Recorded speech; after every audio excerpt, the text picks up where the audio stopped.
যুক্তরাষ্ট্রের যুদ্ধ ক্ষমতা নিয়ন্ত্রণে ১৯৭৩ সালে প্রণীত ওয়ার পাওয়ার্স রেজুলেশনের কার্যকারিতা নিয়ে নতুন করে প্রশ্ন তুলেছেন দেশটির সাবেক associates deputy attorney general Bruce Fein.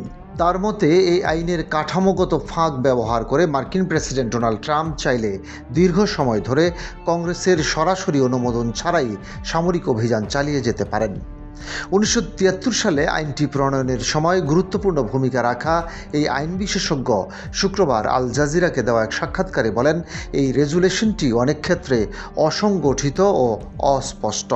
তার ভাষায়, কোনো আইনই যুক্তরাষ্ট্রের সংবিধানের উপর প্রাধান্য নিতে পারে না। সংবিধানে স্পষ্টভাবে বলা আছে, দেশ আক্রান্ত না হলে যুদ্ধ ঘোষণা বা শান্তি থেকে যুদ্ধ অবস্থায় যাওয়ার ক্ষমতা মূলত কংগ্রেসের হাতে ন্যস্ত। ইরান প্রসঙ্গ টেনে তিনি আরও বলেন, তেহরান যুক্তরাষ্ট্রকে আক্রমণ করেনি, তাই ইরানের বিরুদ্ধে কোনো সামরিক পদক্ষেপকে তিনি ফৌজদারি অপরাধমূলক আগ্রাসন হিসেবে অভিহিত করেন।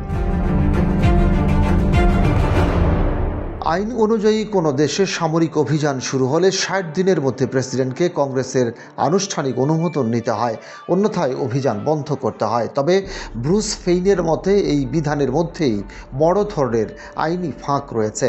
তিনি ব্যাখ্যা করেন, প্রেসিডেন্ট চাইলে বলতে পারেন কিছু সময় কোনো বোমাবর্ষণ হয়নি, ফলে অভিযান কার্যত শেষ হয়েছে। এরপর আবার নতুন করে অভিযান শুরু হলে ৬০ দিনের গণনা পুনরায় শুরু হয়।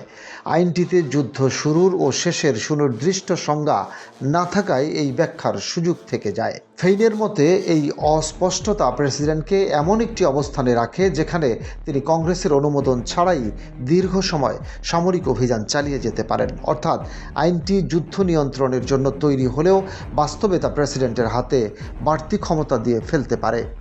এপি ও রয়টার্সের প্রতিবেদনের তথ্য অনুযায়ী ইরানের বিরুদ্ধে চলমান অভিযানের ৬০ দিনের সময়সীমা শুক্রবার শেষ হওয়ার কথা ছিল। নিয়ম অনুযায়ী এই সময়ের মধ্যে কংগ্রেসের অনুমোদন নেওয়া বাধ্যতামূলক।